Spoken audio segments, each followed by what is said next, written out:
మొదలెట్టమంటారా?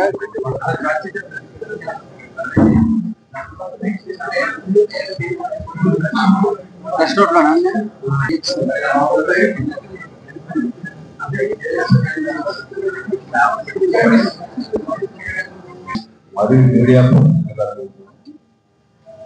Aryapuram corporator Aryapuram corporator bank ప్రమాణంగా జరిగింది. ఎక్కడ ఏ విధమైనటువంటి లోటుపాట్లు లేకుండా అందరికీ కూడా మెంబర్లందరికీ కూడా గిఫ్ట్ అయిపోవడం జరిగింది. యాక్చువల్గా మన మెంబర్ల ఆశీర్వాదం 27-24 బ్యాంకుకి జరిగిన ఎలక్షన్లో కూటమి ప్రభుత్వం యొక్క అంటే టీడీపీ, బీజేపీ, జనసేన సంబంధించినటువంటి నాయకులందరూ కూడా మా ప్యానల్ కల్లా వెంకటారు ప్యానల్ కూడా ఉండేవాళ్ళు. ముఖ్యంగా రాజమండ్రి ఎమ్మెల్యే అడ్వకేట్ శ్రీనివాస్ ముందుండి మమ్మల్ని అందరినీ కూడా ఆ ఎలక్షన్లో 6% మాతో పాటు ఇంకా 32 మంది నిలబడ్డారు ఎలక్షన్. అయినా కూడా మా 12 మంది ప్యానల్ కల్లా వెంకటారు ప్యానల్లో ఉన్నటువంటి మా డైరెక్టర్ అయినటువంటి పోరా పరమేశ్వర్ గారు, వైస్ చైర్మన్ గారు, కప్పల గురుప్రకాశ్ గారు డైరెక్టర్, పడాల శ్రీనివాసరావు, పిల్లి శ్యామ్ కుమార్ గారు, ఎర్రమూరి ధర్మరాజు, ముద్దిగ రవి కొండలరావు, యాడ వెంకటరావు గారు, ముదిగ శ్రీనివాసరావు, యనమల రంగారావు, చింగపల్లి వెంకటరావు గారు, నేలపల్లి ఊరి సత్యనారాయణ గారు, ఈ నాతో పాటు 12 మందిని కూడా అఖండ విజయం సాధించడం జరిగింది. ఒకడు కూడా ఫెయిల్ అవ్వకుండా. అలాగే 2014లో కూడా మా ప్యానల్లో 12 మంది నెగ్గించడం జరిగింది.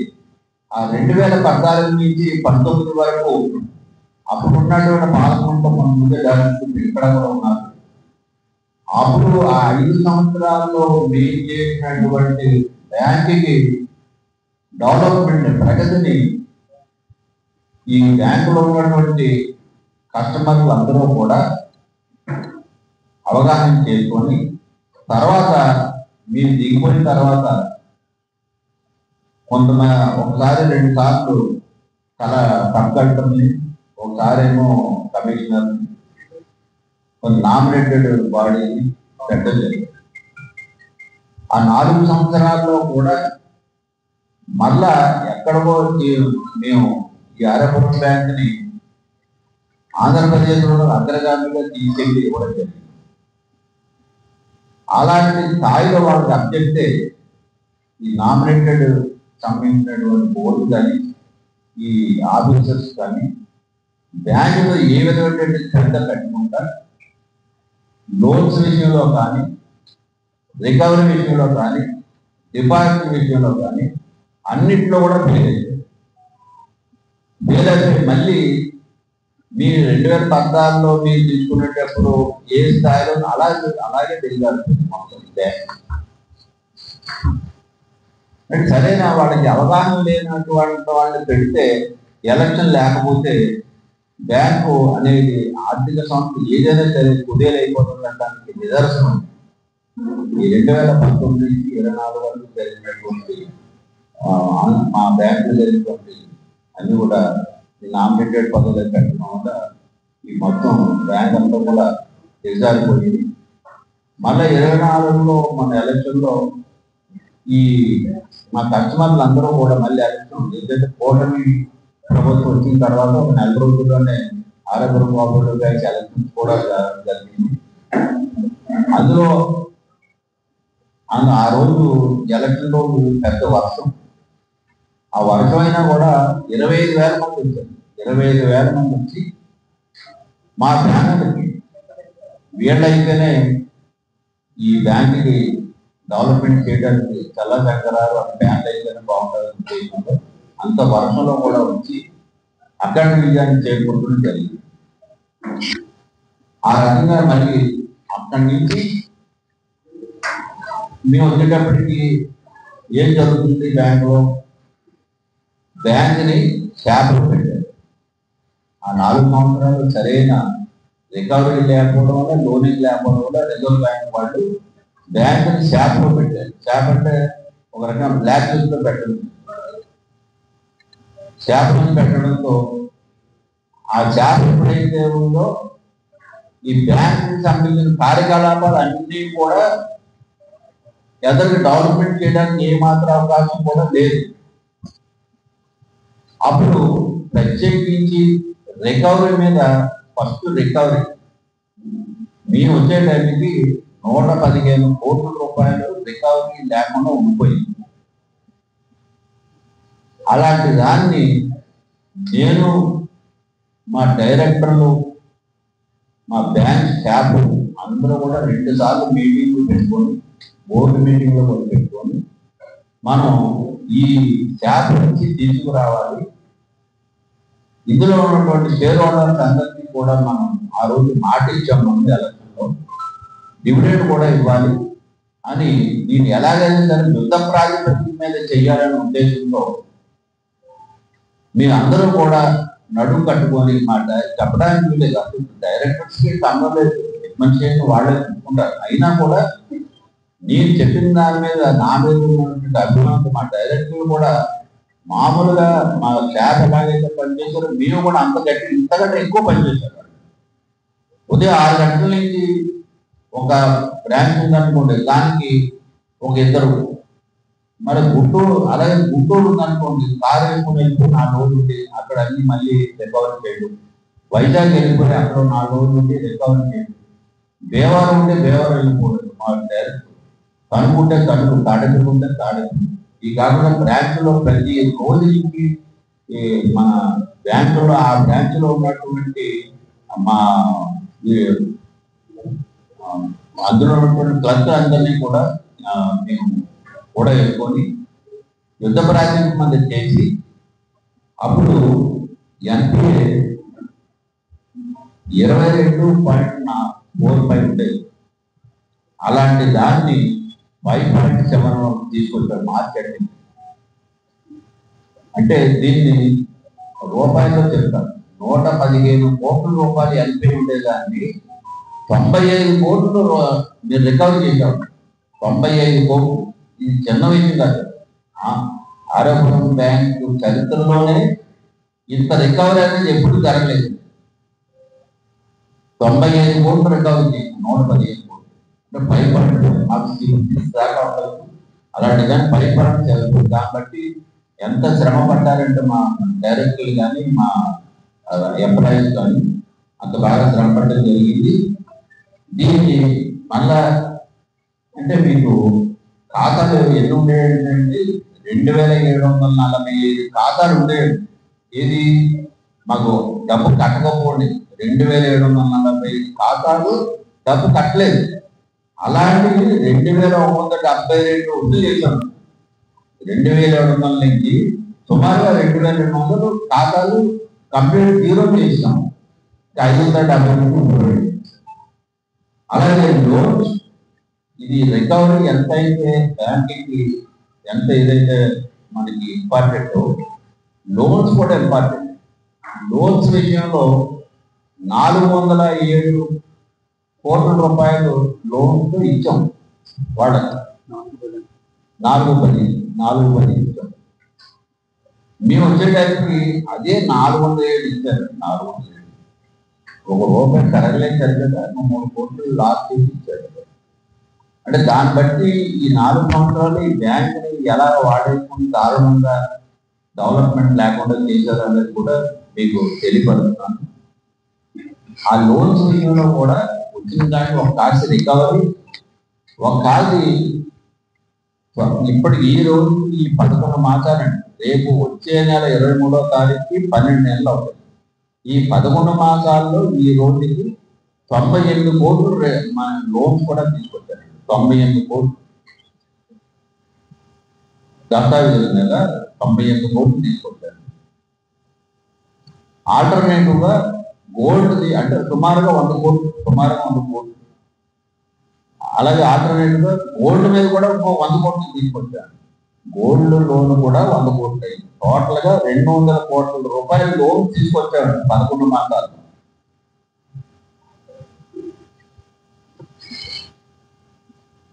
అలా అది కాకుండా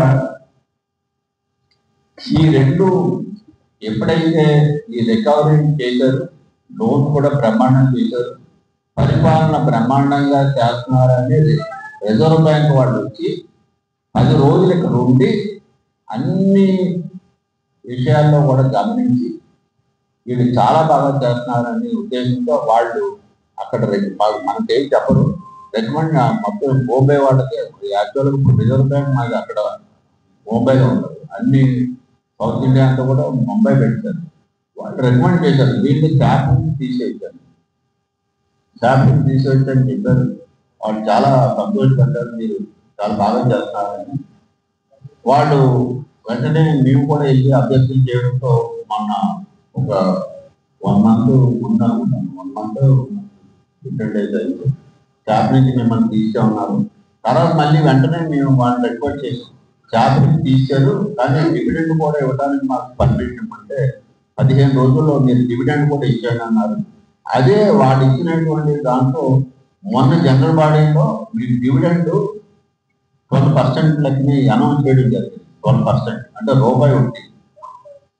ఇది మా బ్యాంకులో 90,000 మంది షేర్ హోల్డర్స్, వాళ్ళందరికీ పొందడానికి 1 కోటి సుమారుగా 1,80,00,000 రూపాయలు డివిడెండ్ దప్పదాపాలుగా ఒక వారం 10 రోజుల్లో మొత్తం డివిడెండ్ అంతా కూడా అందరి అకౌంట్స్ లో వెళ్ళిపోతుంది. ఇది చిన్న విషయం కాదు, చాలా పెద్ద అచీవ్మెంట్. దీన్ని క్యాబ్ నుంచి తీసుకురావడం, డివిడెండ్ ఇస్తామని మేము ప్రామిస్ చేసి నిలబెట్టుకున్నాం. దానికి ఎంత శ్రమ పడ్డాం మా పాలక మండలి అనేది కూడా గుర్తించుకోవాల్సిందిగా కోరుకుంటున్నాను.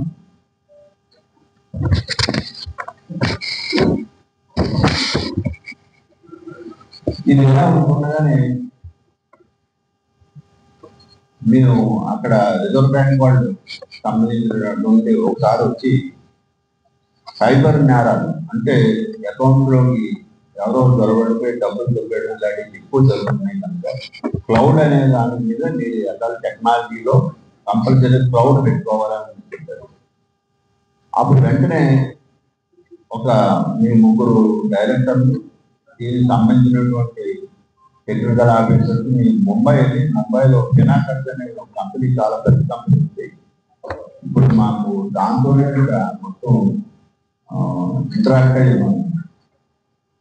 వాడుతూ ఈ క్లౌడ్ అనేది కూడా పెట్టుకోవడం జరిగింది. అన్ని బ్రాంచెస్ లో కూడా క్లౌడ్ ఇంప్లిమెంట్ చేయడం జరిగింది.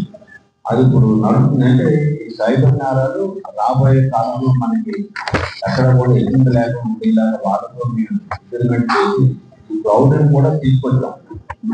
ఇంకొక 4-5 మాసాలు ఈ క్లౌడ్ వల్ల కూడా ఉపయోగం ఏంటంటే మా కస్టమర్లు అందరూ కూడా వాళ్ళు ప్రతి నెల వాళ్ళు బ్యాంక్ రావాల్సిన అవసరం ఉంది.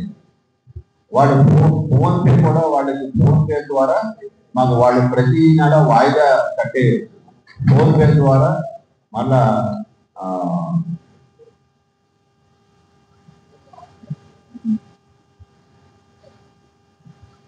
గూగుల్ పే కూడా రెండింటి మీద కూడా మా ఫోన్ అది కూడా క్లౌడ్ లో మనకు రావడం జరుగుతుంది.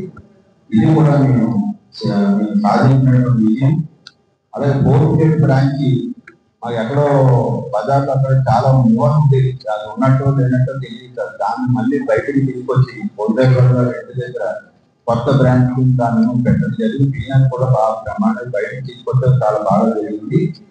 ఇది కాకుండా సర్వీస్ యాక్ట్ అనేది మనం ప్రత్యేకించి యాక్ట్ కొత్తగా వచ్చింది. ఈ యాక్ట్ వల్ల ఏంటంటే వాళ్ళు ప్రైవేట్ ఏజెన్సీస్ ఉంటాయి, అందులో మంచి ప్రైవేట్ ఏజెన్సీస్ తీసుకొని వాళ్ళతో ఎవరైనా క్రానిక్ కేసు ఉంటే వాళ్ళకి అబ్జెక్ట్ పెడతాం.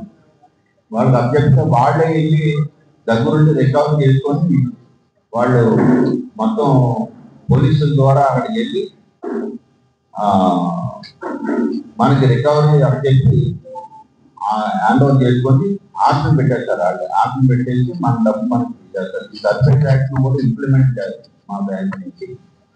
అలాగే ఇప్పుడు అప్పుడు ఇంతకుముందు 2014 నుంచి 19 వరకు ఇన్కమ్ ట్యాక్స్ అంతకు ముందు 2009, 10, 11, 12, 13తో చాలా డబ్బు ఇన్కమ్ ట్యాక్స్ ఏదో పెనాల్టీ కింద ఆర్థికంగా మొత్తం బ్యాంక్ నుంచి చాలా డబ్బు లాగడం జరిగింది.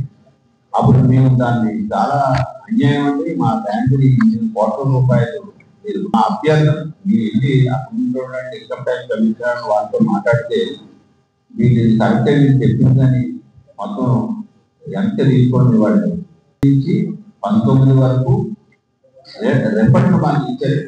ఇన్కమ్ ట్యాక్స్ నుంచి రిఫండ్ రావడం అనేది చిన్న విషయం కాదు. 7 కోట్లు దానిలో ఇంకా రావాలి, 1 కోటి రూపాయలు దాకా రావాలి. దాన్ని మళ్ళీ 4 సంవత్సరాలు ఎత్తుకోలేదు. అప్పుడు మళ్ళీ ఇప్పుడు మీరు రాగానే ఈ సంవత్సరంలో మాకు 76 లక్షలు మంది అనుకుంటున్నారు. అంటే 7 కోట్లు 76 మొత్తం 7 కోట్ల 76 లక్షలు ఇన్కమ్ ట్యాక్స్ రిఫండ్ వచ్చింది. దాన్ని ఇంకా 30 లక్షలు కేంద్రం రావాలి. ఇది కూడా మేము మీ ఉత్తరనే ఈ 70 లక్షలు కూడా మీ ఎటువంటి తీసుకుంటే కూడా గమనించుకోవచ్చు. అలాగే బంగారు ఆభరణాల మీద ఇంతకుముందు 4,000, 3,000 అలా ఉండేది. ఇప్పుడు 6,000 వరకు రుణానికి మీకు 100 కోట్ల రూపాయలు మీకు లోన్ తీయడం మీకు చెప్పాను. అందువల్ల ఏంటంటే 6,000 రూపాయలు రుణాలు చేయడం కూడా జరిగింది. ఆఖరిగా మీకు నేను లాస్ట్ 14 నుంచి 19 వరకు నాకు వచ్చినటువంటి ఆన్ రోడ్ అప్పుడు 50,000 రూపాయలు వచ్చింది. ఆన్ రోడ్ మొత్తం 5 సంవత్సరాలకి కూడా దగ్గర 30 లక్షల రూపాయలు 5 సంవత్సరాల్లో పేద విద్యార్థులు, అది కూడా బాగా పేదవాళ్ళు అయి ఉండాలి. బాగా ఎక్కువ 90% ఉన్న వాళ్ళందరికీ 80%, 95 అలా ఉన్న వాళ్ళందరికీ కూడా అప్పుడు ఇవ్వడం జరిగింది. అలాగే ఈ సంవత్సరం కూడా నాకు ఇప్పుడు 70,000 ఇస్తున్నారు. ఇన్కమ్ ట్యాక్స్ 67,000 ఇస్తారు. అది కూడా నన్ను ఎమ్మెల్యే గారి చేతుల్లో రాత్రి ఈ సంవత్సరం నాకు వచ్చిన డబ్బులు 5,13,000 రూపాయలు 55 మంది పేద విద్యార్థులకి నేను రాత్రి చెక్కులు ఇవ్వడం జరిగింది. ఈ సంవత్సరం కూడా నాకు వచ్చిన ఆందోళన పేద పిల్లలకి ఇవ్వడం జరిగింది. ఇలాగ మిగతా 4 సంవత్సరాలు ప్రతి సంవత్సరం కూడా వాళ్ళ పేద విద్యార్థులు చేసి, అంటే విద్యాదానం అనేది చాలా గొప్పది. వాళ్ళు కానీ ఎక్కువగా చదువుకొని ఆ కుటుంబాన్ని 10 మంది కుటుంబాన్ని పైకి తీసుకొస్తారనే ఉద్దేశంలో ఇప్పుడు అన్నదానం ఇలా మీకు భోజనం పెట్టారు మళ్ళీ రేపు మామూలు దానివల్ల ఉపయోగం లేదు. విద్యాదానం అయితే తప్పకుండా ఉద్దేశంలో వాళ్ళకి దానం అంటే జనరల్ ఈ ఆంధ్రోని మందిని తీసుకొని అలాగా ఎవరు పంచిపెట్టింది అసలు ఎవరు కాదు. స్టేట్లో మన రాష్ట్రంలోనే కోఆపరేటివ్ బ్యాంక్ లోని చైర్మన్ అందరూ కూడా అలా 70,000 రూపాయలు తీసుకుంటారు. కానీ ఎవరు ఇలాగా పేద విద్యార్థులకు కానీ అనారోగ్యం ఉన్నవాడికి కానీ ఇలా ఎవరికి ఇస్తారా నాకు ఎక్కడ దాఖలాలు కనబడలేదు. అందరూ కూడా ఇది ఇవ్వాలనే గ్యారెంటీ ఇవ్వాలి, కంపల్సరీ తీసుకోవాలి కూడా. అలాగే ఏంటంటే మొత్తం మా ఆరోగ్య బ్యాంక్ యొక్క తీసుకోవాలి. కానీ నేను కూడా చిన్నప్పటి నుంచి నాకు అలవాటు పేదవాళ్ళు ఎవరైనా సరే మనకు ఉండే వాళ్ళకి లేదు, వాళ్ళకి ఎవరైనా సరే చదువుకోవడానికి ఇంకో రకంగా పేద బడుగు బలహీన వర్గాలు ఉన్న వాళ్ళకి ఆర్థికంగా సహాయం చేయాలనేది మా తండ్రి గారు తల్లాపారాలు నాకు నేర్పినటువంటి నీతి. దాన్ని నేను అనుగుణంగా ఆయన అడుగుదారులు ఇప్పటికీ అడుగుతున్నాను. అలాగే ఎక్కడ ఏదైనా మన బ్యాంక్ లో కూడా అలాగే నేను నాతో పాటు నా సభ్యులు ఉన్నటువంటి డైరెక్టర్లు అందరూ కూడా చాలా ట్రాన్స్పరెంట్ గా ఈ నిజాయితీగా ఈ బ్యాంక్ ఇలాగా ఈ సంవత్సరంతో అలాగే 4 సంవత్సరాలు కూడా బ్యాంకులు ఎటువంటి ఒక ఇది లేకుండా చాలా ట్రాన్స్పరెంట్ గా నడుపుతామని కూడా మీ అందరికీ తెలియజేస్తున్నాం. ముఖ్యంగా ఈ జనరల్ మీకు 55 మందికి 4,65,000 రూపాయలు ఇచ్చాం. ఎందులో ఇది కాకుండా జనరల్ మీటింగ్ లో అంశాలు తెలియపరిచింది ఏంటంటే షేర్ క్యాపిటల్ 16,40,00,000 ఉంది. డిపాజిట్స్ ఏమో 675 కోట్లు ఉంది. డిపాజిట్ 678, లోన్లు 474 కోట్లు, CD rate 70.1, total business total turnover 1,153 అంటే 1,153 కోట్లు టర్న్ ఓవర్ ఆరోగ్య బ్యాంకు ఈ సంవత్సరంలో. Gross NPA 27, gross NPA 5.7. ఇది కాకుండా ఇంకొక ఆటోలో ఇంకొక చిన్న విషయం ఇంట్లో మావాడు రాయలేదు, రాసుకోండి. ఈ సంవత్సరంలో మీరు జూలై 23, 24 జూలై 23 మీరు ప్రమాణ స్వీకారం చేయడం జరిగింది. ఆ రోజు నుంచి మార్చ్ ఎండింగ్ వరకు, అంటే 9 మాసాలు అయింది. మార్చ్ ఎండింగ్ వరకు balance sheet profit and loss అకౌంట్లో 9 మాసాల్లో మేము సంపాదించిన గ్రోత్ వల్ల 31 కోట్లు గ్రాస్ ప్రాఫిట్ వచ్చింది. గ్రాస్ ప్రాఫిట్ 31 కోట్లు వచ్చింది. అందులో జీతాలు, ఇతర రెంట్లని, ఇంకా మిగతా ఇతర ఖర్చులు అన్ని పోను 16,54 లక్షలు వచ్చింది. దాంట్లో 4 కోట్లు ఇన్కమ్ ట్యాక్స్ కట్టాం. ఇన్కమ్ ట్యాక్స్ కట్టిన తర్వాత 12,54 లక్షల రూపాయలు నెట్ ప్రాఫిట్ నికర లాభం వచ్చింది. ఇది కూడా మీరు రాయాలి. నికర లాభం అన్ని పోను, ఇంకా అసలు ఏ రకమైన అన్ని ఖర్చులు 12,54 లక్షల రూపాయలు. ఇన్కమ్ ట్యాక్స్ 4 కోట్లు కట్టాం. దీన్ని ఇంకా నెక్స్ట్ ఇయర్ ఇంకా బాగా డెవలప్ చేసి ఇంకా ప్రాఫిట్స్ పెంచి, మనకి రిజర్వ్ ఫండ్స్ కూడా ఉన్నాయి. మనకి పూర్వం నుంచి కొంత సొంతంగా బ్యాంకు కూడా రిజర్వ్ ఫండ్స్ కూడా ఉన్నాయండి. ఇవన్నింటినీ కూడా ఇంకా అలాగా బాగా బ్యాంకుని ఆంధ్రప్రదేశ్లోనే అగ్రగామిగా తీసుకెళ్ళాలి. మేము ఉండేటప్పుడు మాకు మొత్తం ఏబీసీ ఉంటాయండి. మొత్తం ఏ గ్రేడ్ 2 సార్లు వచ్చిందండి. మాకు ఏ గ్రేడ్ 2 సార్లు, బి ప్లస్ 2 సార్లు. కానీ ఈ 4 సంవత్సరాలు 2019, 24 సి క్లాస్ దిగజారు చేశారు. ఏ క్లాస్ నుంచి సి క్లాస్ దిగజారు చేశారు. మేము వచ్చేటప్పుడు సి క్లాస్ ఉంది. మళ్ళీ ఈ సంవత్సరం ఏ క్లాస్ తెలియదు. మళ్ళీ నెక్స్ట్ మంత్ ఒకసారి వచ్చి అన్ని రాసుకొని బాగుంటే ఏ క్లాస్ అది బి క్లాస్ ఏమని. అలాగే ఏంటంటే ఏ క్లాస్ గా తీసుకొచ్చి ఒక మా ఆరోగ్య కోఆపరేటివ్ బ్యాంక్ మీ యొక్క మా రాజమండ్రిలో ఉన్నటువంటి ప్రజలందరూ ఒక అభిమానం, మా బ్యాంకులో ఉన్నటువంటి కస్టమర్ దేవుడి యొక్క అభిమానం, మీడియా వారి యొక్క అందరి యొక్క అభిమానంతో ఈ బ్యాంకుని ఒక అగ్రగామిగా తీసుకెళ్లాలని ఉద్దేశంతో పాటుపడుతున్నాం. మీ అందరికీ ఈ రోజు అందరికీ వచ్చినందుకు మీ అందరికీ కూడా నా కృతజ్ఞతలు తెలియజేస్తున్నాను. మీ సపోర్ట్ మా బ్యాంకుకి ఎప్పుడు ఉండాలి. దీని మీద మా వైస్ చైర్మన్ గారు అయినటువంటి పాలన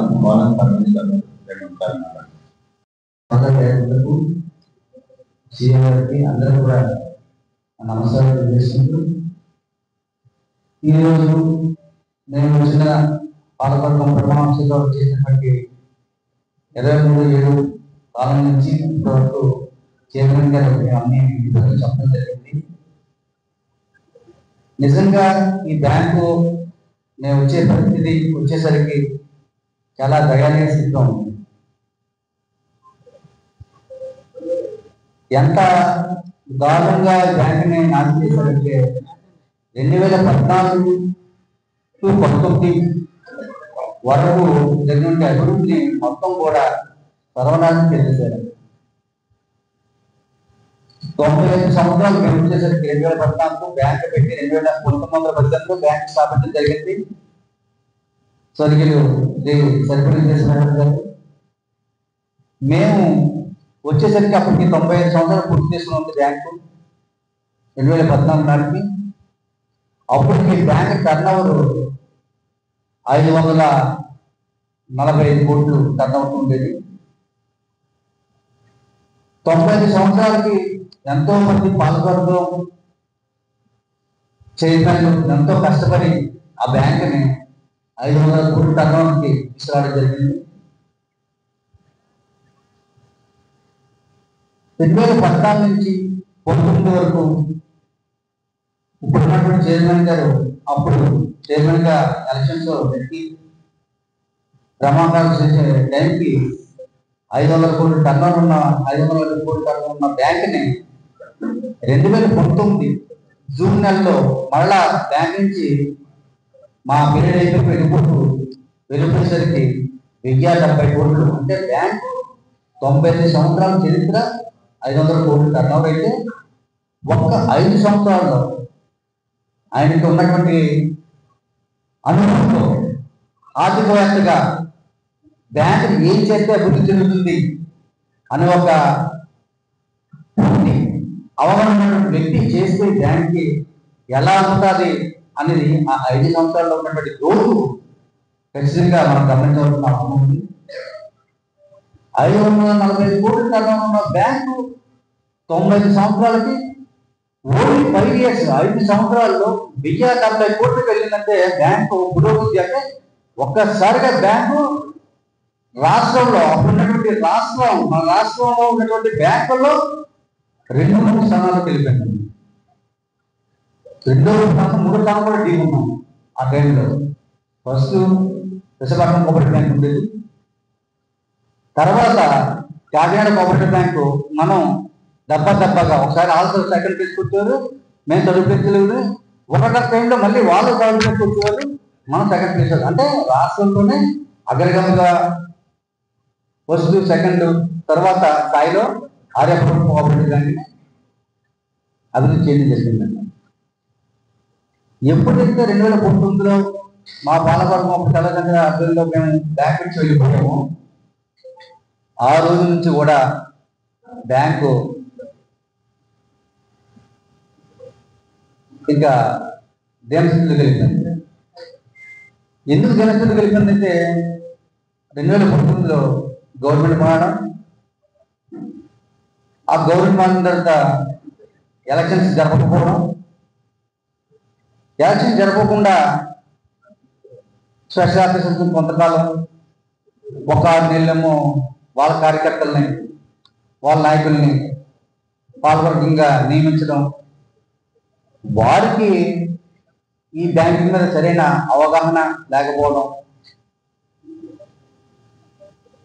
కారణంగా ఈ బ్యాంకు దినస్థితికి చేరుకోవడం జరిగింది. ఎప్పుడు కూడా ఏ పార్టీ వచ్చినా కానీ ఈ ఫైనాన్స్ ఇన్స్టిట్యూట్స్ ఏవైతే ఉన్నాయో వాటి జోలికి అసలు ఏ రాజకీయాలకు వచ్చేవారు కాదండి. ఎలక్షన్లు చేసేవారు, ఆ పాలవర్గాన్ని అప్పచెప్పేసేవారు, వారి యొక్క తెలివితేటతో వాళ్ళకు ఉన్న అనుభూతితో ఈ బ్యాంక్ పనిచేయడం జరిగింది. కానీ లాస్ట్ 5 years అలా జరగలేదు. ఆ జరగకపోవడం వల్ల ఆఖరికి 100 సంవత్సరాల చరిత్రలో ఎప్పుడు కూడా Aryapuram cooperative bank, reserve bank వారు చేపలు పెట్టడం జరగలేదు. కానీ దురదృష్టవశాత్తు 2020 నవంబర్ 5వ తారీఖున ఈ బ్యాంక్ని చేపలో పెడుతున్నాము అని పెట్టి చాలా వరకు కొన్ని కండిషన్స్ పెట్టేశారు. మీరు అధికంగా లోన్లు ఇవ్వకూడదని, అలాగే డివిడెంట్లు ఇవ్వకూడదని చెప్పేసి, ఎటువంటి డొనేషన్స్ ఇవ్వకూడదని రకరకాల ఆంక్షలన్నీ పెట్టేశారు. ఈ 5 సంవత్సరాల్లో వచ్చినటువంటి వారికి ఎటువంటి అనుభవం లేక అసలు ఏం చేసి చేపలు పెట్టించగలం అని వారికి అసలు చేప అంటే కూడా తెలియదు. రిజర్వ్ బ్యాంక్ యొక్క గైడెన్స్ ఏంటి, ఎన్పిఏ అయితే gross NPA reserve bank norms ప్రకారం 7 బిలో ఉండాలని కానీ, నెట్ ఎన్పిఏ 3 బిలో ఉండాలని కానీ, ఈ షెడ్యూల్ రేషియో అంటే ఏంటి, అసలు ఏమి ఎటువంటి అనుభవం లేకుండా ఏమి తెలియని వ్యక్తి తీసుకొచ్చి పడేస్తే ఈ బ్యాంకు లాస్ట్కి ఇంకా మన బ్యాంక్ మన రాష్ట్రం చిన్న బ్యాంకుల కంటే జ్ఞానం తీసుకెళ్తాం. అలాంటి పరిస్థితిలోనే మాకు ఫెడరేషన్ ఉంటుంది, కోఆపరేటివ్ బ్యాంకు అన్ని కలిపి ఒక ఫెడరేషన్, దాని చైర్మన్ వచ్చి చిత్తూరు రవీంద్ర గారు. ఈ బ్యాంక్ అది దృష్టిని చూసి బాధపడి మనం ఏదో చేయబట్టి కుదరదని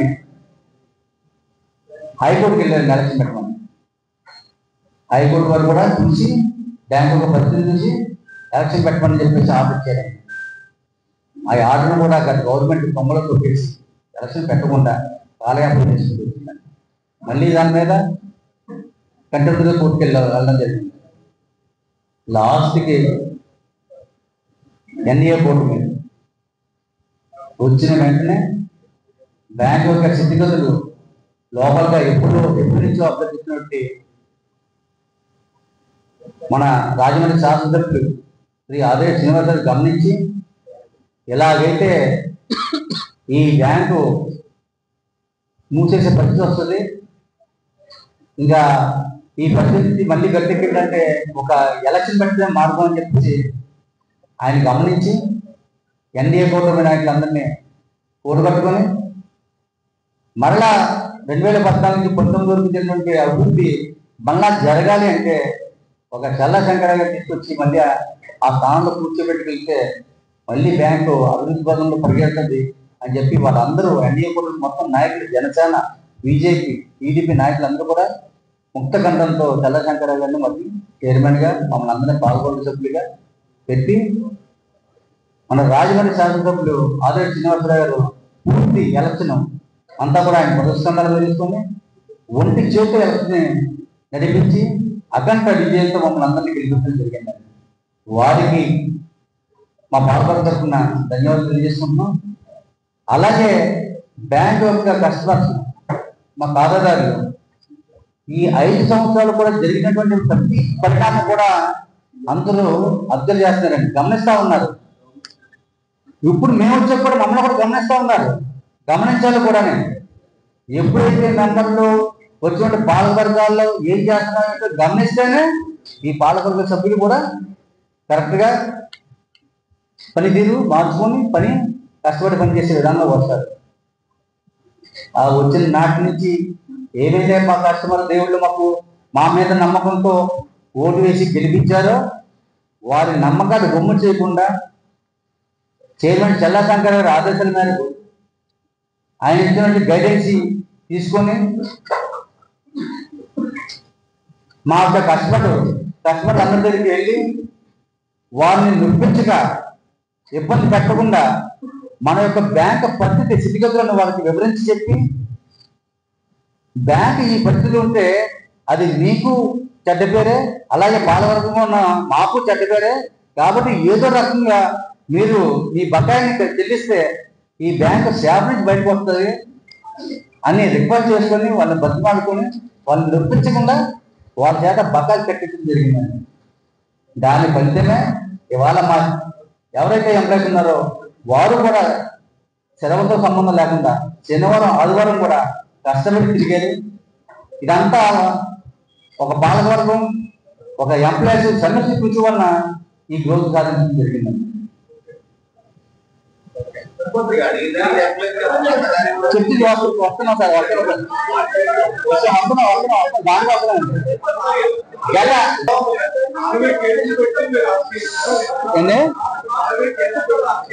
ఖచ్చితంగా జరుగుతుంది సార్, ఎవరిని వదిలిపెట్టేది లేదు.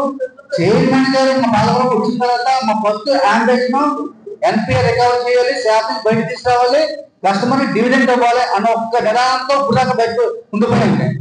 ఈ రోజు నేను శాతం బయటకు వచ్చాం, డివిడెంట్ కూడా ప్రకటించడం జరిగింది. ఇప్పుడు వాటిపై దృష్టి పెట్టాం. ఆల్రెడీ గతంలోనే నేను బయటగా ఉండగా ఆ పాలకవర్గం 8 నెలల పాలకవర్గం వైసీపీ బోర్డు ఉండగా నేను కంప్లైంట్ పెట్టాను, పిటిషన్ ఎంక్వైరీ జరిగింది. 1,71,00,00,000 రూపాయలు అవకతవకలు జరిగింది, రిపోర్ట్ ఇవ్వడం కూడా జరిగింది. అది ఆ రోజే మీ ప్రెస్ ముందు కూడా తీసుకోవడం కూడా జరిగింది కొంతమంది ప్రెస్ మీడియా ద్వారా. దాని ఎంక్వైరీ అయిందండి దాని మీద ఆల్రెడీ. దాని మీద ఇప్పుడు మళ్ళీ దాంట్లో రాసేది ఎంక్వైరీ దీని మీద ఇంకా 51 or 52 ఎంక్వైరీ జరగాలి, పూర్తి స్థాయిలో ఇంకా రోజు ఎంక్వైరీ చేయాలని ఆ రోజే ఎంక్వైరీ రిపోర్ట్ కూడా చేయడం జరిగింది. బట్ ఏంటంటే మొన్న ఎలక్షన్ లో కూడా అవసరాలు జరిగాయండి. ఎలక్షన్ లో 80 లక్షల రూపాయలు ఎలక్షన్ ఫండ్ కింద తీసి పక్కనెడితే ఆ ఎలక్షన్ ఫండ్ అంతా కూడా అవకతవకలు చేసి మొత్తం 80 లక్షల రూపాయలు లాగేద్దాం ట్రై చేస్తే చైర్మన్ చల్లా శంకర్ గారు ఎలక్షన్ ఆఫీసర్ కానీ సీఈఓ కానీ చాలా గట్టిగా చెప్పి వార్నింగ్ ఇచ్చి 25 లక్షల రూపాయలు వెనక్కి రిఫండ్ వచ్చేలా చేశారండి. లేదా 80 లక్షల రూపాయలు అదొకటి వాళ్ళు అయిపోయింది. ఓకే అండి, మీరు చెప్పింది చాలా బాగుంది. మీరు చెప్పిన ప్రతి పాయింట్ కూడా చాలా విలువైందండి. ఏమైతే ఈ 2,000 చిల్లర ఖాతాలు ఓపెన్ చేశాము, మిగతా ఏమైతే 500 ఖాతాలు ఉండిపోయినాయో ఆ ఖాతాల మీద కూడా మేము సర్ఫేసీ యాక్ట్ ఉపయోగించి అమౌంట్ వసూలు చేయడానికి ఆల్రెడీ ఏజెన్సీ ద్వారా వాటిని మూవ్ చేయడం కూడా జరిగిందండి. అది కొన్ని దాంట్లో కొన్ని దాంట్లో అయితే మీకు కొంత లాస్ రావచ్చు. దాన్ని వాళ్ళు పర్సనల్ గా మళ్ళీ వాళ్ళ మీద మనకు చట్టపరంగా చర్య తీసుకుంటామండి. పర్సనల్ గా వాళ్ళ మీద కోర్టు నోటీస్ ఇస్తాం. మనకు ముందు రికవరీ ఎంతవరకు అవుతుందో మనం రికవరీ చేసుకొని వాళ్ళ ఆప్షన్ పెట్టి దానికి ఎంతవరకు అమౌంట్ వచ్చిందో అమౌంట్ అంతా జమ చేసి మిగతా ఏమైనా అమౌంట్ మిగిలిపోతే కనుక ఖచ్చితంగా వాళ్ళకి కోర్టులో ఇచ్చి మిగతా అమౌంట్ కోసం వాళ్ళతో ఫైట్ చేయడం జరుగుతుంది.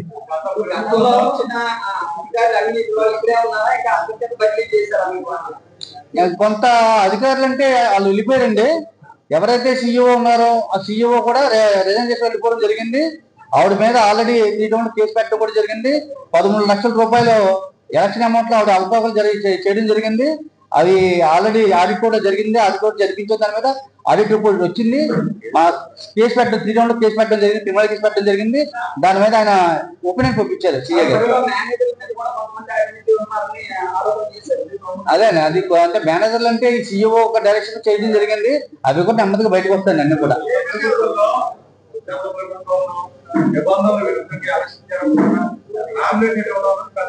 అంటే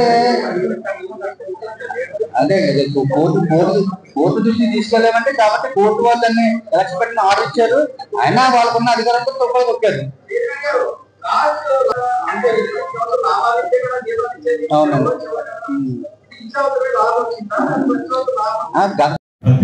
సోదరులందరికీ కూడా నమస్కారం తెలియజేస్తూ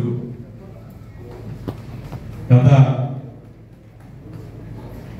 2019 నుంచి 24 వరకు ఈ వ్యవసాయ శాఖ కానీ, నీటిపారుదల శాఖ కానీ, R&B కానీ, మున్సిపాలిటీ కానీ, గ్రామాలు కానీ ఏ విధంగా నిర్వీర్యం చేసి ఏ ఒక్క ప్రజకి కూడా ఉపయోగపడకుండా చేసి ఈ రాష్ట్రాన్ని ఏ విధంగా దిగజార్చిందో అదే విధంగా ఆనాడు నామినేటెడ్ చేయబడినటువంటి చైర్మన్లు, డైరెక్టర్లు కూడా ఈ బ్యాంకుని అదే విధంగా నిర్వీర్యం చేసి ఏదైతే ఆశయాలు బడుగు బలహీన వర్గాలకి ఈ బ్యాంకు ఉపయోగపడాలనే ఉద్దేశంతో స్థాపించడం జరిగిందో అవన్నీ కూడా తొక్కలను తొక్కి తమ స్వలాభాలను చూసుకున్నారు. కానీ బ్యాంకు అభివృద్ధిని మాత్రం 1% కూడా వారు తీసుకోలేదు. మనిషికి ఆక్సిజన్ ఎంత ముఖ్యమో, మనిషి బ్రతకాలంటే ఆక్సిజన్ చాలా ముఖ్యం. అదే విధంగా ఈ బ్యాంకులు బ్రతకాలంటే అప్పు ఇవ్వాలి, అప్పు వసూలు చేయాలి. దాని మీద వచ్చే 2-3% మార్జిన్ లాభంతో బ్యాంక్ పనిచేస్తూ ఉంటారు. మేము వచ్చే టైంకి వీళ్ళు అప్పులు కూడా మానేశారు. మేము అంత ముందు ఇచ్చిన అప్పులు వసూలు చేయడం మానేశారు. దీన్ని వెంటిలేటర్ మీద పెట్టేశారు బ్యాంక్. ఈ వెంటిలేటర్ మీద నుంచి చల్లాశేఖరరావు గారి ప్యానల్ మీద వచ్చిన తర్వాత దీన్ని వెంటిలేటర్ నుంచి బయటికి తీసుకొచ్చాం. ఇంకా 4 సంవత్సరాలు దీనికి 9 నెలలు పట్టింది వెంటిలేటర్ నుంచి బయటకు తీసుకురాలి. ఇంకా 9 నెలలు ఉంది. ఇంకా మాకు 4 సంవత్సరాల పైన ఉంది. ఈ 4 సంవత్సరాల్లోనే శంకరరావు గారి ఆధ్వర్యంలో ఖచ్చితంగా బ్యాంకుని పరుగులు ఎక్కిస్తామని మీ అందరి సమక్షంలో తెలియజేయాలి. అదేవిధంగా భారతదేశంలో మనకి 11 సంవత్సరాలు అయింది నరేంద్ర మోదీ గారు పరిపాలన మొదలుపెట్టి. ఈ 11 సంవత్సరాలు వికసిత భారత్ అమృత కాలం అనేది జరుగుతుంది.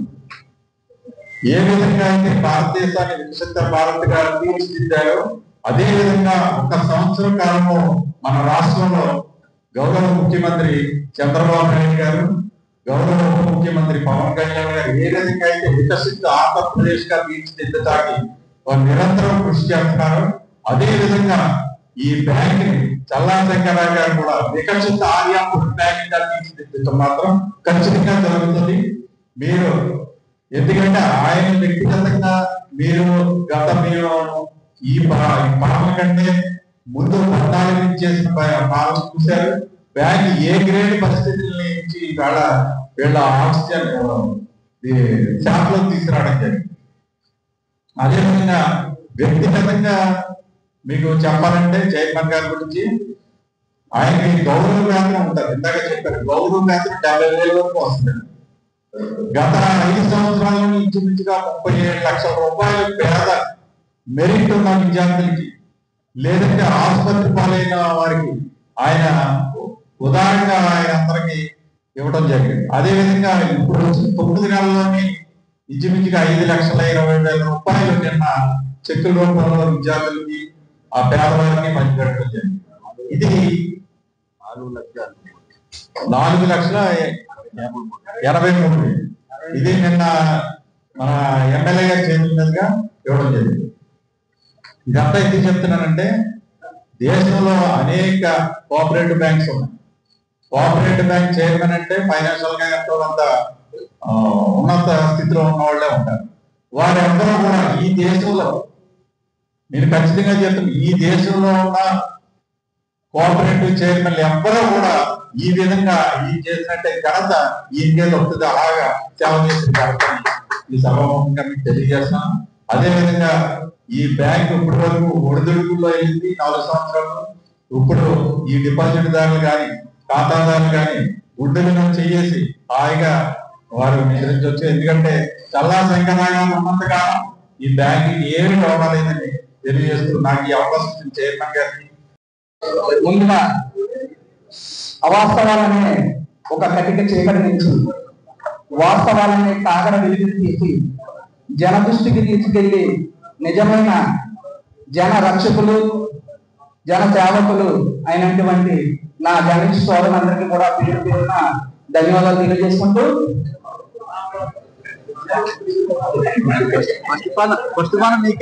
చరిత్ర కళ రాజమహేంద్రవరంలో అంతటి చరిత్ర ఉన్న మన ఆర్యపురం బ్యాంక్ రెండవసారి ఘన విజయంతో బ్యాంకులో వచ్చిన మా బ్యాంక్ చైర్మన్ శ్రీ చల్లా శంకరరావు గారికి సభాముఖంగా ప్రధానంగా తెలియజేస్తుంటూ మా బ్యాంకు స్థాపితులు సరిపల్లి ప్రసాద్ గారికి పదాభివందనాలు తెలియజేసుకుంటూ